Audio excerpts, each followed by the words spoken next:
Buenas tardes, yo soy Jorge Arbelvide, soy médico hematólogo del Hospital Italiano de Buenos Aires y estoy acá junto a la doctora Alicia Enrico, que es médica hematóloga del Hospital Italiano de Pilar, para charlar sobre el diagnóstico y el tratamiento de las anemias sideroblásticas adquiridas.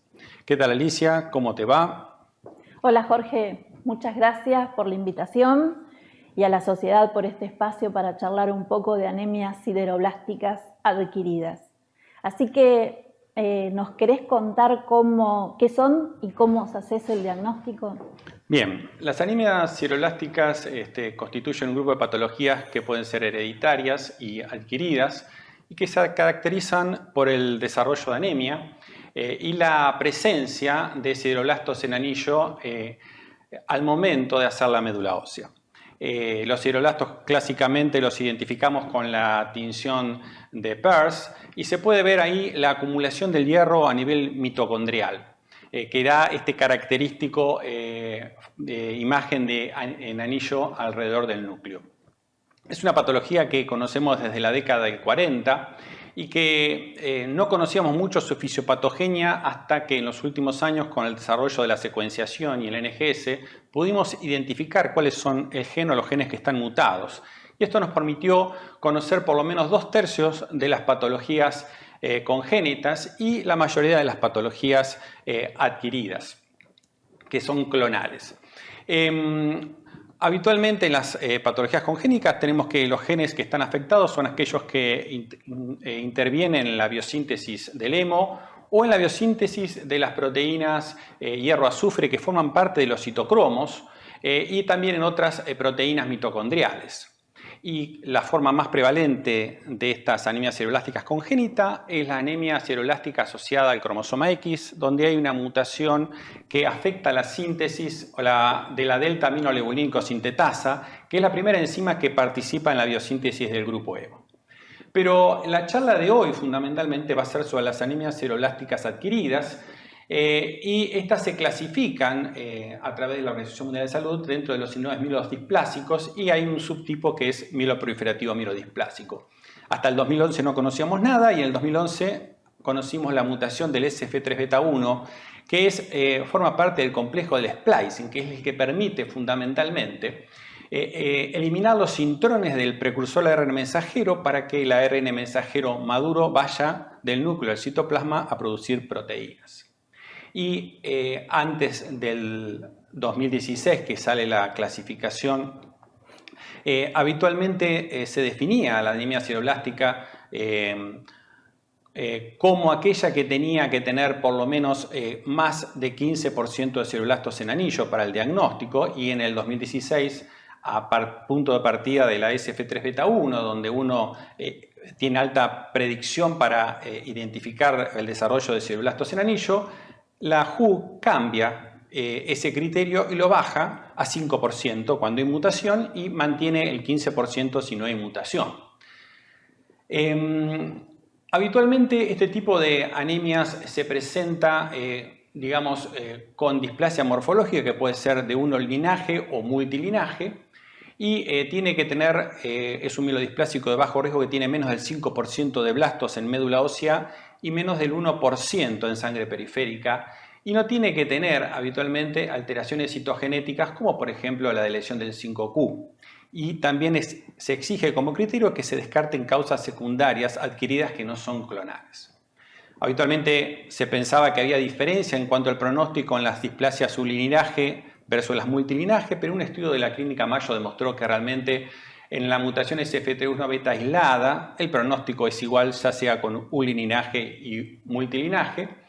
Y esta mutación SF3beta1 quizás es la más frecuente que encontramos en los síndromes mielodisplásicos, estando entre más o menos un 17 y un 30% de todos los mielodisplásicos. Por último, tendríamos que saber identificar aquellas que son sideroblásticas adquiridas que no son clonales. Y ahí, habitualmente, la más prevalente es el alcoholismo. Siempre es importante en el interrogatorio del paciente preguntar sobre el consumo de alcohol. También puede haber sideroblastos por acumulación de sustancias tóxicas como el plomo o el zinc. Y puede haber también alteración cuando hay déficit de piridoxina, que es el cofactor de la 5-aminolevulínico sintetasa.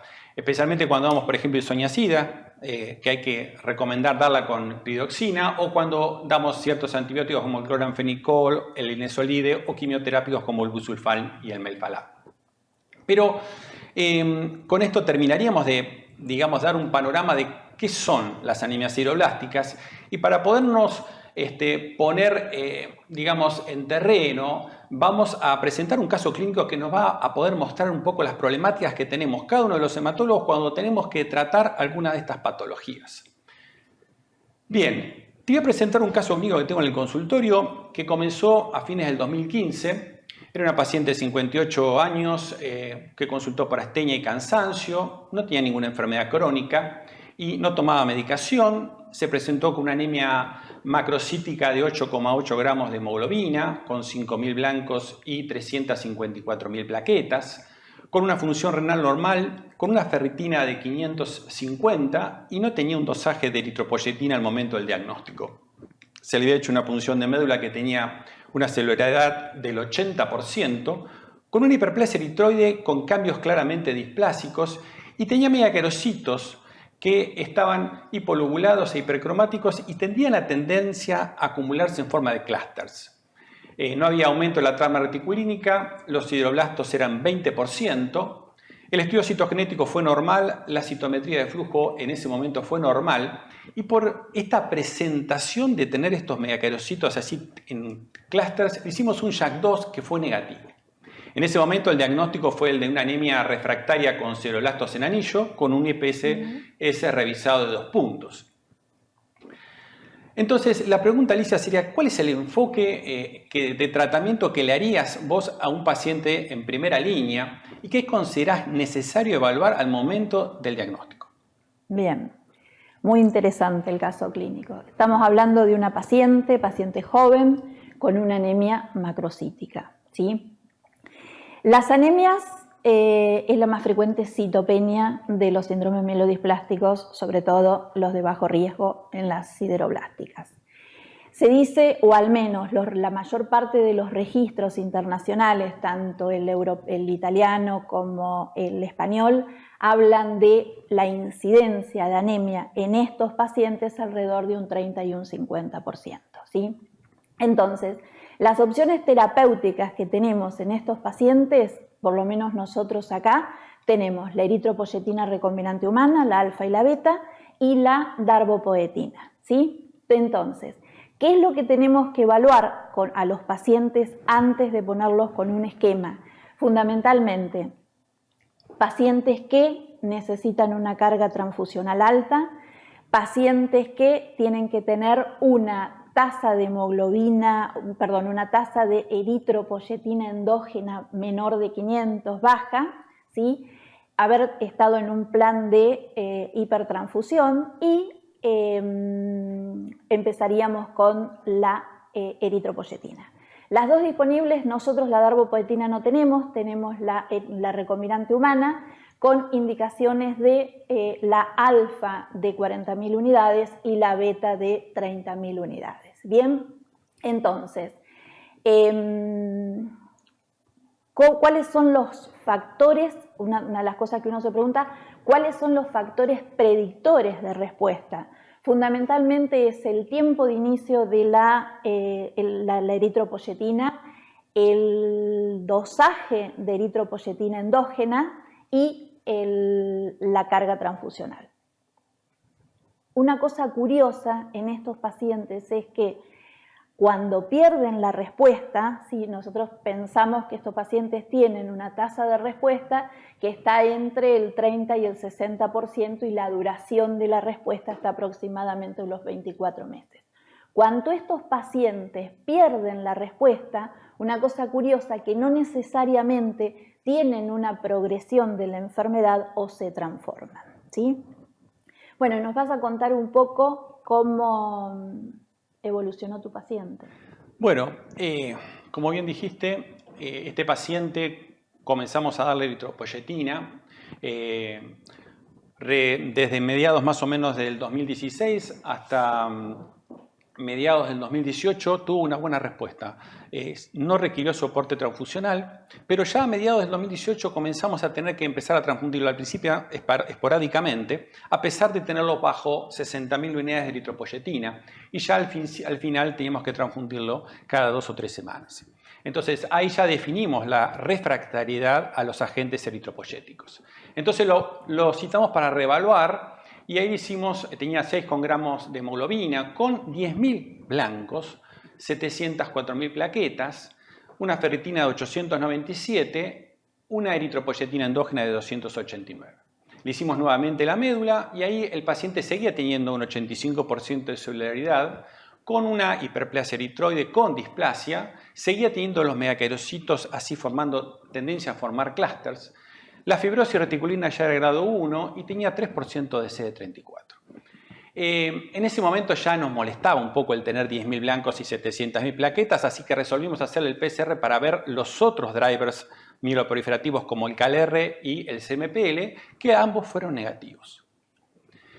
Entonces, la pregunta que te haría Alicia es, en este tipo de pacientes, ante el fracaso a la eritropoyetina, ¿qué alternativas de tratamiento usás en la práctica diaria? Bien. Las opciones terapéuticas después que los pacientes pierden la respuesta con la eritropoyetina, tenemos la lenalidomida. La lenalidomida, como todos sabemos, es un inmunomodulador que tiene su respuesta mayoritariamente en aquellos pacientes con deleción del 5Q. Pero tiene respuestas también en este tipo de pacientes que no tienen el 5 delecionado. Hay muchos trabajos que hablan sobre la respuesta de la lenalidomida en estos pacientes. Uno de los trabajos más antiguos, digamos, es el de Raza, donde observa un tipo de respuesta, casi 40% de respuesta, 39.5%, en un seleccionado número de pacientes, ¿verdad? Y con una duración alrededor de 30 semanas de respuesta. Después Santini evaluó ya en un fase 3 randomizado, utiliza lenalidomida sola, ¿sí?, versus placebo. En un número importante de pacientes, y encuentra que la respuesta está alrededor del 25-27%, con una duración tal vez un poco más baja de unas 20 semanas aproximadamente. Después se comparó lenalidomida asociada sola y asociada a la eritropoyetina. Y observaron que tenía mejor respuesta la asociación de lenalidomida con eritropoyetina, casi el doble de respuestas que la utilización de lenalidomida sola. Después Santini, en ese mismo trabajo, evaluó el perfil de mutaciones de estos pacientes en sideroblásticas, en anemia sideroblástica, y observa que aquellos pacientes que tienen la SF3B1 tienen mejor respuesta que, por ejemplo, las asociadas con la ASXL1. Bien, en la otra familia de moléculas que hay es el luspatercept, que no lo tenemos ahora disponible, pero está para uso compasivo y creo que dentro de muy poco lo vamos a tener, que es una forma de maduración diferente, ¿sí?, del TGF, uno de los glóbulos rojos, diferente de la maduración de la eritropoyetina. El trabajo el más importante, el que presentó Fenó, el Medalis, es la utilización de luspatercept, donde encuentra casi el 35-36% de respuesta sostenida, o sea, esa respuesta sostenida durante más de 8 semanas, ¿sí?, sin haber visto que los pacientes progresaban en la enfermedad. Así que prontamente tendremos disponible esta. Quizás lo más complejo en estos pacientes de mielodisplasia con sideroblastos en anillos es escoger el tratamiento, el mejor tratamiento, la duración y cuáles son los factores que pueden predecir esa respuesta. Las mutaciones, ¿crees vos que juegan un rol, tienen un efecto? Bueno, Alicia, eso es una pregunta muy interesante. quizás no pueda responder la totalidad porque todavía hay cosas que no se conocen. Pero habitualmente hay que tener considerar tres situaciones. Uno es el escenario de la SF3 beta 1 aislada. Otro es el escenario de la SF3 beta 1 asociada con otras conmutaciones y hay que ver con qué genes conmuta. Y el tercer escenario sería la SF3 beta 1 con alteraciones citogenéticas. Si vamos a la primera opción, que es la SF3 beta 1 aislada, uno tiene que entender que ese es el cuadro nosológico pronóstico de buen pronóstico, que claramente lo definió Balcovati, en el cual tenemos una baja evolución a un síndrome mielodisplásico de alto riesgo y tenemos una baja evolución o transformación a leucemia. Y aquí uno tiene que analizar, también podemos analizar qué tipo de mutaciones, en qué codón muta la SF3 beta 1. Habitualmente el 50% muta en el codón 700 y el resto muta en codones donde el segundo codón en frecuencia es el 600. Después vamos a mencionar un poquito qué importancia puede tener esto en cuanto al tratamiento. Balcovati, en un trabajo que publica en el 2020, define claramente que este tipo de SF3 beta 1 aislado en un contexto de bajo riesgo, quiere decir con menos del 5% de blastos en médula ósea y con menos del 1% de blastos en sangre periférica, en ausencia de alteraciones citogenéticas como, digamos, como el 5q- o como inversiones del cromosoma 3 y monosomía 7, y en ausencia de RUN1 y SH2 es una mielodisplasia de muy buen pronóstico. El otro escenario que podríamos tener fundamentalmente es ya cuando la SF3 beta 1 se presenta conmutada. Entonces ahí tenemos que ver cuál es el impacto de los genes con los cuales conmuta. Por ejemplo, hay evidencia de que si conmuta con los genes que regulan epigenéticamente, como por ejemplo el ASL1, el TET2 o la DNMT3A, esto no afecta el pronóstico de la SF3 beta 1. Ahora, si la conmutación se da con el RUN1 o con el SH2, ahí sí hay claramente evidencia de que hay un empeoramiento en cuanto a la sobrevida y mayor riesgo de progresión. Y especialmente la mayor documentación está acerca de la asociación con el RUN1.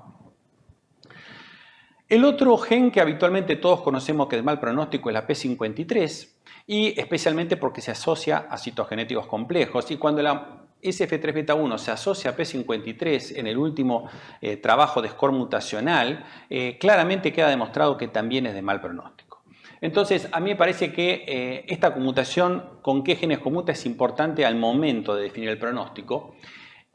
Como te comenté, la tercera situación es si hay alteraciones citogenéticas asociadas. Ya mencionamos que si está con citogenéticos complejos es de mal pronóstico, pero si, por ejemplo, se presenta asociada a la lesión del 5q por criterio de la WHO, esto tiene que ser clasificado como una síndrome mielodisplásico asociado al 5q. Ahora, si miramos el pronóstico de esa FCP3A1 mutada con el 5q-, hay un peor pronóstico en relación a la SF3 beta 1 aislada. El otro punto que yo había comentado era en qué codón está mutado el SF3 beta 1. Y tomando pacientes que solamente tienen mutación del SF3 beta 1, si el codón afectado no es el 700, hay trabajos retrospectivos que dicen que la respuesta a eritropoyetina, a lenalidomida y a hipometilantes es menor.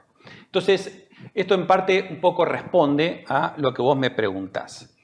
Nosotros habitualmente, hoy por hoy en la práctica clínica, estamos usando scores pronósticos clínicos como el IPCS revisado, el WPCS, y obviamente no vamos a poder detectar si no usamos un NGS estas alteraciones y estas conmutaciones que yo estoy mencionando, y no vamos a poder definir el pronóstico realmente.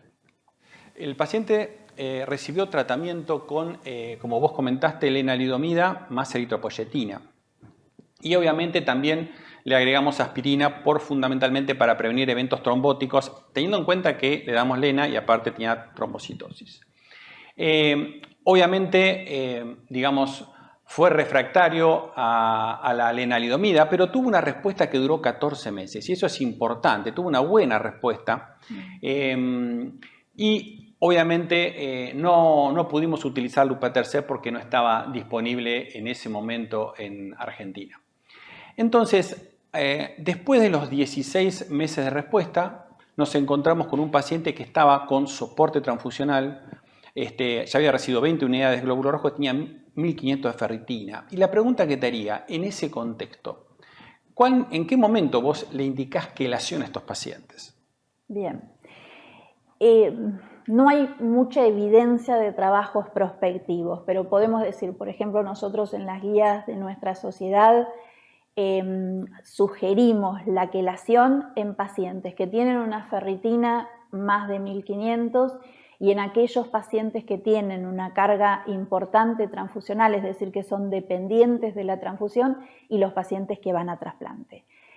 Hay mucho publicado, pero son la mayoría trabajos retrospectivos, y el único trabajo prospectivo que hay es el Telesto, que el Telesto lo que demostró es que los pacientes quelados en forma temprana tienen menos eventos, pero no impactó realmente la quelación en la sobrevida ni en la mejoría hematológica, como se había dicho en un momento.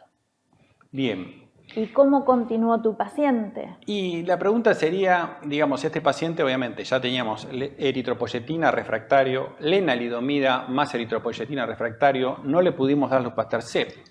Y entonces el tema sería, ¿qué alternativas pensás vos que le podría tener este paciente de continuar con tratamiento? ¿Qué le ofrecerías vos?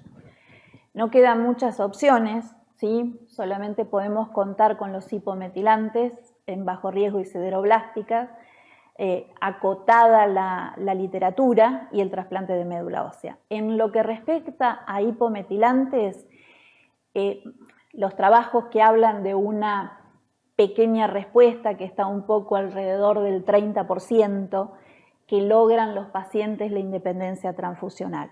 Después está el trabajo de García Manero, que utilizó una forma de azacitidina oral, donde muestra un poquito los resultados parecidos a los hipometilantes estándar, y el uso de los hipometilantes no está del todo estudiada y queda reservado solamente para este tipo de pacientes. Aquellos que fracasaron a la eritropoyetina, fracasaron a la lenalidomida y aquellos que están disponibles el Lupatercept. Y la otra modalidad, el trasplante de alogénico de médula ósea, todos decimos y sabemos que el trasplante es la única modalidad curativa, pero está cargada de un montón de eventos, ¿sí? La enfermedad de injerto versus huésped aguda y crónica, y la mortalidad no relacionada con la enfermedad. ¿Cuándo se trasplantan estos pacientes? Es un tema de debate, no está claro si trasplantarlos tempranamente o más tardíamente, ni tampoco el tipo de acondicionamiento. Así que seguramente nos vas a contar qué opciones elegiste vos con esta señora. Sí, esta señora, como bien comentas vos, la opción que nos pareció más razonable era hacer hipometilantes. Nos parecía que llevar al trasplante, digamos, sin haber agotado hipometilantes era inadecuado por la toxicidad y todo. El tema es que en esta situación los hipometilantes tienen una duración de respuesta bastante corta, entre 6 y 9 meses. Le dimos hipometilantes, le dimos azacitidine en dosis convencional y la paciente bajó el requerimiento transfusional, pero a los 6 meses volvió a tener un alto requerimiento transfusional y obviamente ya fue, digamos, refractaria al uso de los quelantes, de los hipometilantes. Y en ese momento se nos planteó una situación muy difícil porque obviamente teníamos una paciente con mala calidad de vida, con soporte transfusional, con una quelación, y decidimos fundamentalmente reevaluarla. Reevaluarla porque con NGS para ver dónde estamos parados. Y como se observa en la presentación que se está viendo, el NGS nos aclaró bastante la situación. Encontramos que obviamente tenía un SF3 beta 1 mutada en el codón 700, que es el más prevalente, con un BAF del 45%. Había una conmutación del DNMT3A con un BAF similar y nos encontramos con la sorpresa que tenía un MPL con una mutación poco frecuente, muy infrecuente, no muta en el 515 que es el habitual y por eso los estudios no lo habían detectado, con un BAF del 35%. Y ahí obviamente cambiamos el diagnóstico a algo que ya se venía anunciando, una anemia refractaria, una mielodisplasia con fibroblastos en anillo asociado a trombocitosis, que fue el cuadro que todo el tiempo desde el comienzo estábamos sospechando. Entonces, podemos decir que esta entidad, el mielodisplásico con fibroblastos en anillo asociado a trombocitosis, fue incluida en el 2016, que habitualmente tiene característicamente datos de superposición entre un mieloproliferativo y un mielodisplásico, y que cuando se hacen el diagnóstico requiere que tenga los criterios del mielodisplásico con fibroblastos en anillo y una trombocitosis persistente en más de 450.000 por milímetro cúbico. Y aparte, cuando uno mira, tiene esta distribución de los megacarocitos en clúster que ya nosotros habíamos visto e identificado. Aparte de esto, para hacer el diagnóstico, requiere fundamentalmente descartar el BCR-ABL, el factor derivado de plaquetas alfa, el beta, y también requiere que no tenga alteraciones citogenéticas como por ejemplo aquellas que comprometen el cromosoma 3, ya sea la translocación 3,3 o la inversión del 3, que también producen trombocitosis. Y quizás el diagnóstico diferencial cuando se presenta un paciente de nuevo, ¿no? Como este que ya veníamos arrastrando y veíamos que había una evolución, es el diagnóstico con el mieloproliferativo, fundamentalmente con la trombocitema esencial. Y aquí, en este punto, es interesante, hay un trabajo del Dr. Chi-Yun en el 2021 donde toma el VAF, la variante alélica, la frecuencia de la variante alélica, y toma, si hay una diferencia de más del 10% en la variante alélica, por ejemplo, del SF3-beta1 sobre la del driver mieloproliferativo, la predominancia es el comportamiento como una mielodisplasia. Y si el gen driver, en este caso el MPL, tuviera una variante alélica que supera en 10% al SF3-beta1, se comportaría como un mieloproliferativo. Y en los casos en que no hay predominancia no se puede establecer esta diferencia.